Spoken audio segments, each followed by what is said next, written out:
Friends, आज हम फिर से एनसीईआरटी मैथ्स क्लास 7th का चैप्टर 7 कंपेयरिंग क्वांटिटीज़ में परसेंटेज के बारे में आगे पढ़ेंगे, जिसमें हम पढ़ने वाले हैं इंक्रीज़ और डिक्रीज़ एज परसेंटेज, मतलब परसेंटेज में इंक्रीज़ या डिक्रीज़ होने पे कैसे निकालते हैं उसकी वैल्यू, और या सेलिंग प्राइस, कॉस्ट प्राइस और percentage of profit, percentage loss percentage, ये सब हम पढ़ने वाले हैं। इसके आगे हम फिर सिंपल इंटरेस्ट भी पढ़ेंगे। दोस्तों देखिए, सबसे पहले यहाँ शुरू करते हैं रेशियोज़ टू परसेंट्स, मतलब कि यदि हमको कोई रेशियो दिए हैं, अनुपात दिए हैं, तो हम उसका परसेंटेज में वैल्यू कैसे निकालेंगे। एक एग्जांपल से समझते हैं। रीनाज मदर सेड, रीना की मदर ने कहा इडली बनाइए, you must take 2 part rice, आपको 2 पार्ट राइस लेना है और 1 पार्ट उड़द दाल लेना है। ठीक है। What percentage of such a mixture would be rice and what percentage would be urad dal, यानी कि जो इडली बनने वाली है राइस और उड़द दाल की, उसमें 2 और 1 का रेशियो होगा। अब परसेंटेज हमको निकालना है कि यदि कुछ क्वांटिटी लेते हैं तो कितने परसेंट उसमें राइस होगा और कितने परसेंट उड़द दाल होगी। ठीक है। देखिए, in terms of ratio we would write rice race to urad dal equal to 2:1, इनका रेशियो होगा। टोटल इसके जो पार्ट्स हो जाएंगे वो 3 हो जाएंगे, मतलब 2 + 1 3। ठीक है, ये टोटल पार्ट्स हो जाएंगे, मतलब कि 3 में से 2 पार्ट्स क्या रहेगा, राइस रहेगा, और 3 में से 1 पार्ट उड़द दाल रहेगी। ठीक है। तो अब हम परसेंटेज में चेंज करने के लिए क्या करेंगे दोस्तों, 2/3 100% मीन्स 2/3 को परसेंटेज में चेंज करने के लिए 100 का मल्टीप्लाई कर देंगे, दैट इज़ 200/3, यानी कि 66 2/3 66.6% लगभग। ऐसे ही परसेंटेज ऑफ उड़द दाल बच्चों कैसे हो जाएगा, 1/3 100% मीन्स 100/3, यानी कि 33 1/3%। ठीक है। इस प्रकार से हमने देखा कि हम रेशियो से परसेंटेज कैसे चेंज कर सकते हैं। ठीक है दोस्तों, नेक्स्ट पेज में एक और एग्जांपल दिया है। ₹250 को राजू, रवि और रॉय के बीच में बांटना है। ऐसे बांटना है so that Ravi gets 2 parts, Ravi को 2 पार्ट्स मिले, राजू को 3 पार्ट्स मिले, एंड रॉय 5 पार्ट्स, रॉय को 5 पार्ट्स मिले। ठीक है। How much money will each get, what will be in percentage, percentage भी उसका निकालना है। देखिए फ्रेंड्स, यहाँ पर टोटल पार्ट्स क्या हो जा रहे हैं, 2:3:5। ठीक है, यानी कि रवि, राजू और रॉय का पार्ट्स क्या है, 2 3 5, टोटल पार्ट्स हो जाएंगे 10। ठीक है। तो अमाउंट रिसीव्ड बाई ईच, ये कैसे निकलेगा बच्चों, देखिए 10 में से 2 किसको मिलता है, रवि को मिलता है, तो 2/10 इंटू 250, यानी कि 50 रुपीज़। ठीक है। और इसका परसेंटेज में क्या क्या जाएगा फ्रेंड्स, देखिए 2/t इंटू 100, यानी कि 200/10, यानी कि 20%। Ravi gets 20%। Next is Raju, Raju gets, Raju का पार्ट्स कितना है, 3 है, out of 10 means 3/10 of 250, that will be 75 rupees आ जाएगा। अब इसकी परसेंटेज में वैल्यू क्या आ जाएगी, 3/10 इंटू 100, यानी कि 30%। थर्ड है 5/10 ऑफ 250, ये मिलेगा रॉय को। ठीक है। 10 में से 5 ऑफ 250 जो है वो 125 आ जाएगा, और इसमें परसेंटेज की वैल्यू कितनी हो जाएगी फ्रेंड्स, 5/10 इंटू 100, यानी कि 50%। तो ये इनकी परसेंटेज में वैल्यू आ गई, या रुपीज़ में वैल्यू आ गई, जो रवि, राजू और रॉय को मिलेगा। ठीक है। रेशियो से परसेंटेज में बदलने के बाद बच्चों, नेक्स्ट हमें देखना है इंक्रीज़ और डिक्रीज एज परसेंट। जो इंक्रीज़ होता है किसी भी क्वांटिटी में, या डिक्रीज़ होता है, उसको परसेंटेज में कैसे चेंज करते हैं। ठीक है। हम ये याद रखेंगे कि जो परसेंटेज इंक्रीज़ या डिक्रीज़ होता है, हमेशा ओरिजिनल अमाउंट या बेस पर निकाला जाता है। ठीक है। तो ये एक फार्मूला होता है, परसेंटेज इंक्रीज़ और percentage decrease equal to amount of change, जो भी अमाउंट चेंज हुआ है। ठीक है। ओरिजिनल अमाउंट और बेस हमको लिखना पड़ेगा वहाँ पे। ठीक है। एक एग्जांपल है, देखिए यहाँ पे, I school team won 6 games this year and an year against 4 games won last year. Last year जितने जीते थे 4, और इस साल 6 जीते हैं। तो what is the percent increase. तो यहाँ बच्चों देखिए चेंज कितना हो रहा है, 2 का, मतलब 6 - 4 2, 2 का चेंज हो रहा है, और लास्ट ईयर का वो क्या था, बेस क्या है, 4 है। ठीक है। तो 2/4 इंटू 100, यानी कि 50। बस हम थोड़ा सा ये याद रखेंगे कि बेस किसे रखना है, तो बेस क्या होगा, लास्ट ईयर का होगा, लास्ट ईयर पे बढ़ा ना 6 से। ठीक है। बिल्कुल भी कंफ्यूज मत होइएगा, बिल्कुल सीधा सीधा ये increase in the number of wins, original number of wins. ठीक है। 2/4 इंटू 100, यानी कि 50% उसकी जीत में इंक्रीमेंट हो गया। ओके फ्रेंड्स, एक और क्वेश्चन दिया है, नेक्स्ट देखिए, the number of illiterate person in a country decrease from 150 lakhs to 100 lakhs in 10 years। ठीक है। 10 years में जो पहले इलिटरेट पर्सन से 150 थे, अब वो घट के 100 लैक्स ही बचे, यानी कि लिटरेसी रेट बढ़ रहा है और इलिटरेसी रेट जो है वो कम हो रहा है। What is the percentage of decrease? So जो इलिटरेसी रेट जो घटी है उसका परसेंटेज पूछा है। तो बिल्कुल सिंपल है, यहाँ बेस क्या है फ्रेंड्स, बेस यहाँ पे 150 है, ठीक है, 150 बेस होगा, चेंज कितना होगा 150 माइनस 100 यानी कि 50 का, ठीक है। तो हमारा फार्मूला क्या हो जाएगा, percentage decrease amount of change upon original amount और बेस। तो देखिए दोस्तों यहाँ पे अमाउंट चेंज किया कितना हुआ 150 माइनस 100 यानी 50 लाख डिक्रीज हो गया इलेक्ट्रिसिटी में। ओरिजिनल अमाउंट कितना था 150, ठीक है, तो 150 से वो 100 हो गया, यानी कि अब हम इसका परसेंटेज निकालेंगे तो 33 एंड 1/3% जो है वो परसेंटेज डिक्रीज हो गया है इलिटरेसी में, ठीक है। नेक्स्ट है बच्चों prices related to an item और बाइंग और सेलिंग प्राइस, ठीक है, ये बहुत इंपॉर्टेंट है, इसको देखिए बहुत ही आसान है, ठीक है। जो जिस प्राइस पे जब हम कोई सामान खरीद के लाते हैं वो उसका कॉस्ट प्राइस होता है, ठीक है। यहाँ एग्जांपल दिया है आई बॉट इट फॉर 600, मैंने 600 में खरीदा, तो ये that is for cost price for me, इसको शॉर्ट में CP लिखते हैं, एंड मैं इसको बेच रहा हूँ 610 में, तो ये मेरे लिए क्या हो गया सेलिंग प्राइस हो गया, ठीक है, तो SP इसको शॉर्ट में बोलते हैं, ठीक है। अभी देखिए इसमें थ्री टाइप की कंडीशंस हो सकती हैं। If cost price is less than selling price, मतलब जितने में ख़रीदा और जितने में बेचा, यदि ख़रीदने वाला प्राइस सेलिंग प्राइस से छोटा होगा, ठीक है, तो हमेशा प्रॉफिट होगा क्योंकि ज़्यादा में बेचा है। सो प्रॉफिट कितना होगा as selling price minus cost price, यानी कि सेलिंग प्राइस जैसे यहाँ पे देखिए 610 सेलिंग प्राइस है, इससे 600 माइनस करेंगे तो 10 रुपीज़ का प्रॉफिट हुआ। If cost price equal to selling price, जब कॉस्ट प्राइस और सेलिंग प्राइस दोनों बराबर होते हैं तो नो प्रॉफिट नो लॉस होता है, ठीक है, ना कोई घाटा ना कोई लाभ। ऐसे ही जब कॉस्ट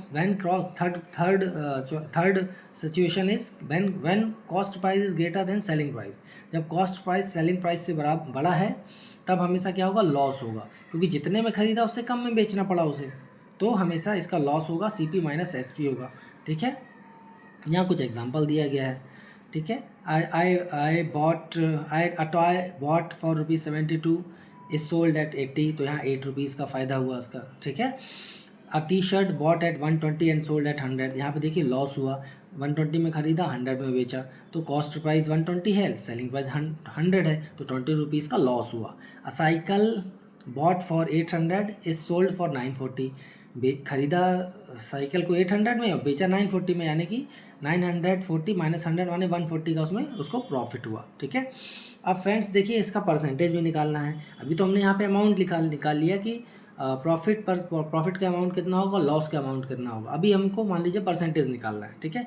तो कुछ नहीं होता, हम नीचे हमेशा कॉस्ट प्राइस पे ही, याद रखिएगा हमेशा लॉस या प्रॉफिट परसेंटेज हमेशा कॉस्ट प्राइस पे ही निकाला जाता है। इसका मतलब ये है कि जो हम हाँ बेस में लेते हैं, बेस अमाउंट हमेशा कॉस्ट प्राइस ही होता है, ठीक है। फॉर एग्जांपल देखिए यहाँ पे कॉस्ट प्राइस 72 था टॉय का और उसका सेलिंग प्राइस 80 था, प्रॉफिट हुआ 8 रुपीज़ का। अब इसको परसेंटेज में चेंज करने के लिए हम क्या करेंगे फ्रेंड्स, देखिए यहाँ पे दिया profit percent equal to profit upon cost price, CP मतलब कॉस्ट प्राइस इंटू 100, यानी 8/72 इंटू 100। अब इसको हम we will solve it, then we will get 1/9 into 100 यानी 1/9% जो है उसका प्रॉफिट परसेंट आ जाएगा, ठीक है। हम यहाँ पे इसको परसेंटेज लिख देते हैं तो जल्दी समझ में आ गया, ये परसेंटेज में आया। अब शेखर है उसने भी ऐसा किया, दूसरा मेथड लिया सिंपल वाला, on 72 the profit is ₹8 rupees का प्रॉफिट होता है। तो हम निकालेंगे दोस्तों यहाँ पे 1 रुपीज़ पे, देखिए एक चीज़ इसमें नहीं दिया, हैंस 1 रुपीज़ पे कितना प्रॉफिट होगा, ठीक है। तो ये बच्चों कितना हो जाएगा 8/72, यदि 8/72 1 रुपीज़ पे होता तो 100 रुपीज़ पे कितना होगा, 100 का मल्टीप्लाई कर देंगे, ठीक है। 100 का मल्टीप्लाई किया, यानी कि अब हम इसको सॉल्व कर देंगे तो 11 1/9 प्रॉफिट परसेंटेज आ जाएगा, ठीक है। ये क्या है, ये एक्चुअली परसेंटेज लिखा है ना। तो ऐसे भी करते हैं, पुराने लोग जो होते थे बच्चों ऐसे इबारत लगा के करते थे, अभी हम कुछ ये फार्मूला लगा के भी कर सकते हैं, दोनों में देखिए आंसर सेम आ रहा है। ऐसे बच्चों देखिए लॉस परसेंटेज का यहाँ पे एक एग्जांपल जो था दूसरा वाला, यहाँ पे हमको लॉस कितना हुआ था 20 रुपीज़ का। कौन सा क्वेश्चन था वो, ये वाला था कि T-शर्ट 120 में ख़रीदा और SP उसका 100 रुपीज़ है, तो 20 का लॉस हुआ।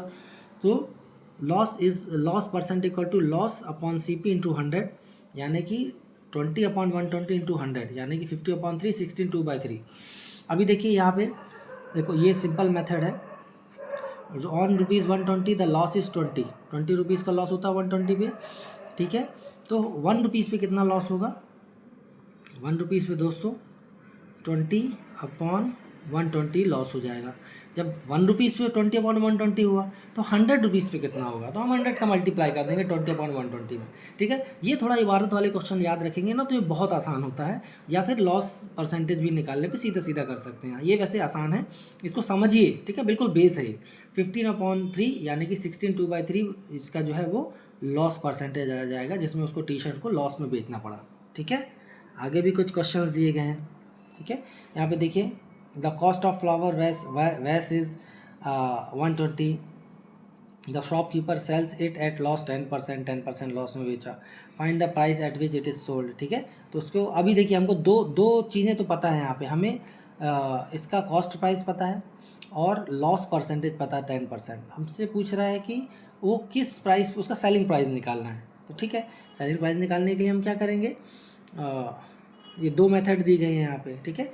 Loss percentage is 10, the cost price, so 10% of 120 means 12 rupees. 12 rupees जो है उसका लॉस हो जाएगा, तो सेलिंग प्राइस होगा CP माइनस लॉस यानी कि 108 रुपीज़। ऐसे ही फ्रेंड्स देखिए, 10% लॉस है, CP इज़ 100, ठीक है।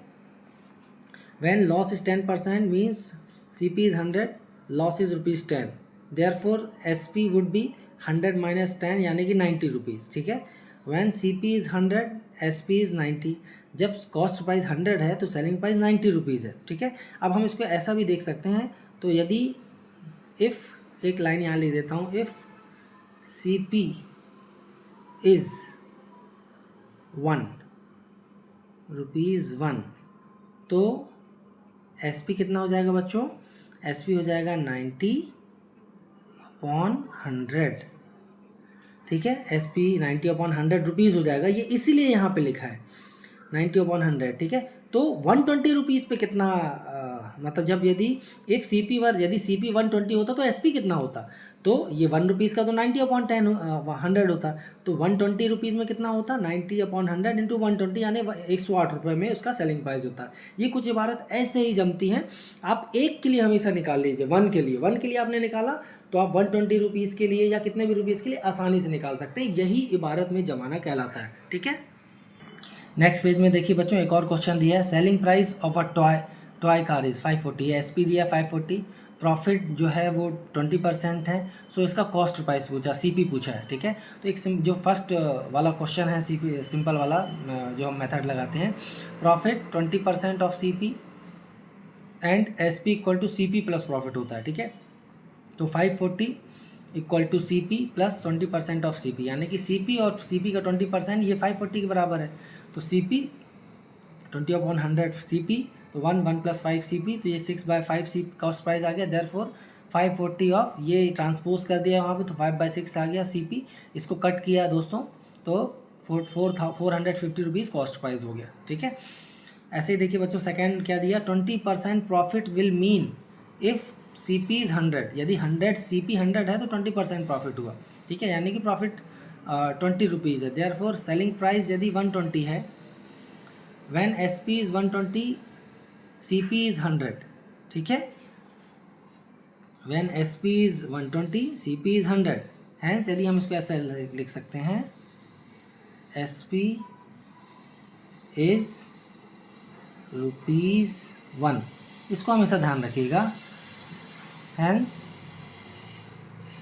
CP विल भी कितना हो जाएगा फ्रेंड्स, 100/120, ठीक है। ये CP हो जाएगा, जब SP 1 रुपीज़ है तो कॉस्ट प्राइस जो है वो 100/120 हो जाएगा, ठीक है। और लेकिन यदि CP 540 है तो SP यदि 540 है तो CP निकालने के लिए 540 में 100/120 का मल्टीप्लाई कर देंगे तो 450 रुपीज़ की वैल्यू हो जाएगी, ठीक है ना। आसान, थोड़ा सा बस दिमाग लगाएंगे तो ये बनेगा आपसे। दोस्तों अभी तक हमने जो पढ़ा उसको एक शॉर्ट फॉर्म में हमने यहाँ पे देखिए लिखा है कुछ फार्मूलाज के रूप में, ठीक है। इंक्रीज और डिक्रीज परसेंटेज क्या होता है बच्चों, amount of change upon original amount oblique base into 100%, ठीक है। कुछ ऐसा ध्यान रखेंगे तो ये आपसे बनेगा, ठीक है। सेकेंड है price related to an item और बाइंग एंड सेलिंग, ठीक है। तो buying price is cost price और सीपी, हम बाइंग प्राइस को सीपी बोलते हैं कॉस्ट प्राइस, सेलिंग प्राइस को एसपी बोलते हैं, ठीक है, सेलिंग प्राइस एसपी कहलाता है। अब यहाँ पे 3 कंडीशंस होती हैं, कौन कौन सी 3 कंडीशन कौन कौन सी होती हैं? There are 3 situations. First, when cost price is less than selling price, profit occurs, profit होता है, और हम एसपी से सीपी को माइनस कर देते हैं। और जब कॉस्ट प्राइस बराबर सेलिंग प्राइस के तो नो प्रॉफिट नो लॉस होता है, ठीक है। और थर्ड है, जब कॉस्ट प्राइस बड़ा हो सेलिंग प्राइस से तो हमेशा लॉस होता है, सीपी, ये कैसा हो, CP minus SP, cost price minus selling price, उसका लॉस निकल आता है। इसका परसेंटेज निकालने के लिए दोस्तों क्या करते हैं, सिंपली बहुत आसान है, देखिए प्रॉफिट और लॉस परसेंटेज निकालने के लिए always calculated on cost price, CP हमेशा नीचे आता है, ठीक है, बेस मतलब उसका सीपी होता है। Profit percentage equal to profit upon CP into 100%, so means profit SP minus CP upon CP into 100। ऐसे ही लॉस परसेंटेज में loss upon CP into 100, loss कैसे निकलेगा, CP minus SP, cost price minus selling price upon cost price into 100, ठीक है। तो ये friends अभी तक जो पढ़ा था उसका एक शॉर्ट में आपको बताया है। नेक्स्ट पेज में बच्चों अभी एक नई चीज़ यहाँ पे आई, देखिए simple interest, charge given on borrowed money, जो हमने पैसा उधार लिया है अपने काम करने के लिए, बिजनेस चलाने के लिए या कुछ खरीदने के लिए, तो वो हमारा बोरोड मनी कहलाता है, ठीक है। और सिंपल इंटरेस्ट, ठीक है, सिंपल इंटरेस्ट को समझते हैं। देखिए बच्चों, सोहनी ने को एक नया स्कूटर खरीदना है। सो मोहन बोलता है कि आपके पास पैसे नहीं हैं तो आप बैंक से ले लीजिए, ठीक है। The money you borrow is known as sum borrowed और प्रिंसिपल, तो जो मनी आपने बैंक से उधार लिया है स्कूटर खरीदने के लिए वो सम बोरोड कहलाएगा, उधार लिया गया पैसा, या फिर प्रिंसिपल अमाउंट कहलाएगा। अब ये मनी आपको कुछ समय के बाद आपको लौटाना होगा बैंक को, ठीक है, और इसमें कुछ पैसा आपको देना पड़ेगा बैंक को, एक्स्ट्रा ज़्यादा पैसा लौटाना पड़ेगा। तो ये एक्स्ट्रा मनी जो कहलाता है वो इंटरेस्ट कहलाता है, जो हम प्रिंसिपल पे देते हैं बैंक को, ठीक है। You can find the amount you have to pay at the end of the year, एक साल के बाद या सालाना बेस पे हम वैसे लौटाना होता है हमको, ठीक है। The sum borrowed and interest that is amount equal to principal plus interest, तो जो हम पैसा लौटाएंगे 1 साल या 2 साल के बाद, ठीक है, जो इंटरेस्ट उसका जुड़ेगा प्रिंसिपल में, तो ये अमाउंट कहलाता है, मतलब amount to be paid back to the bank. So principal plus interest, ये हमें बैंक को लौटाना होगा, ठीक है। जो इंटरेस्ट होता है जनरली परसेंट जो होता है वो 1 ईयर पे इंटरेस्ट काउंट किया जाता है, और इट इज़ रिटर्न एज से 10% पर ईयर और पर एनम। हम एक एग्जांपल दिया यहाँ पे 10% पर एनम, मान लीजिए उसका 1 साल का इंटरेस्ट है, तो हम उसको ऐसा लिखते हैं 10% पीए या पर एनम, ठीक है। 10% पर एनम का मतलब ये होता है कि हर जो 100 रुपये आप लोगे उस पर आपको 100 रुपीज़ आपको इंटरेस्ट के रूप में 1 साल के बाद पे करने हैं। एक एग्जांपल दिया गया बच्चों, देखिए यहाँ अनीता जो है वो 5000 रुपीज़ लेती है बैंक से लोन, और 15% पर ईयर के रेट पे। Find the interest she has to pay at the end of the 1 year, 1 साल के बाद उसको कितना इंटरेस्ट देना है। तो बच्चों देखिए इसमें बहुत सिंपल है, सम उसने पैसा कितना लिया 5000, रेट ऑफ इंटरेस्ट 15% है, ठीक है। इट मीन्स हमें 5000 का 15% निकाल देना है, तो 1 साल के बाद उतना इंटरेस्ट हो जाएगा।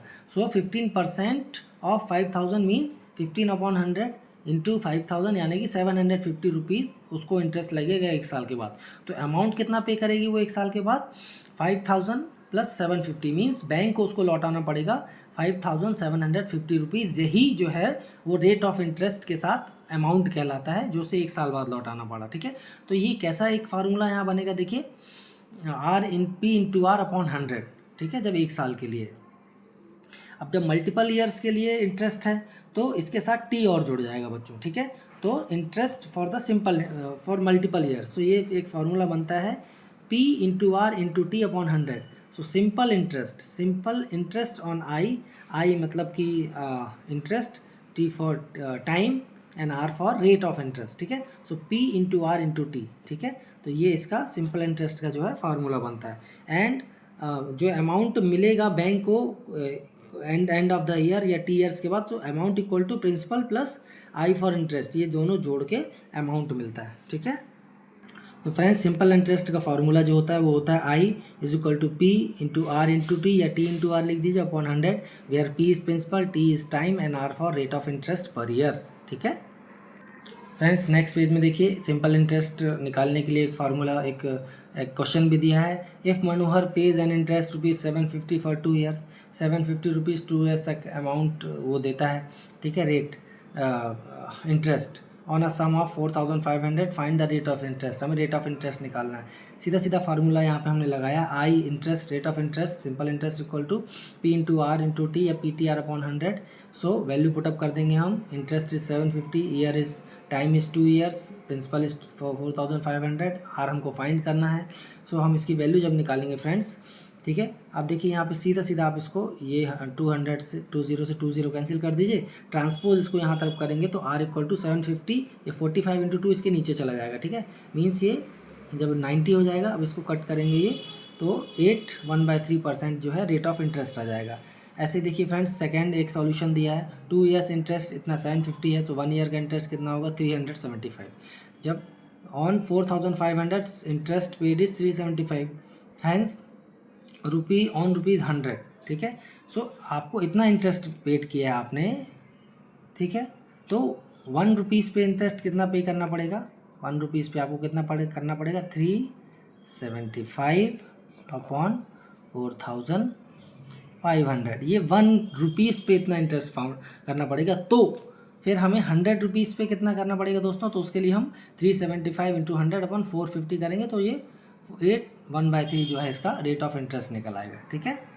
तो यहाँ तक बच्चों हमने सिंपल इंटरेस्ट, इंक्रीज और decrease percentage, selling price, cost price, ठीक है, प्रॉफिट एंड लॉस परसेंटेज पढ़ा है। अभी हम एक्सरसाइज 7.2 सेकेंड वीडियो में पढ़ेंगे, ठीक है। अभी आप यहाँ आप इसको ध्यान से करिए, ये आप इसके फॉर्मूले लिखिए, समझिए, आपको जल्दी समझ में आएगा, ठीक है। Bye, thank you.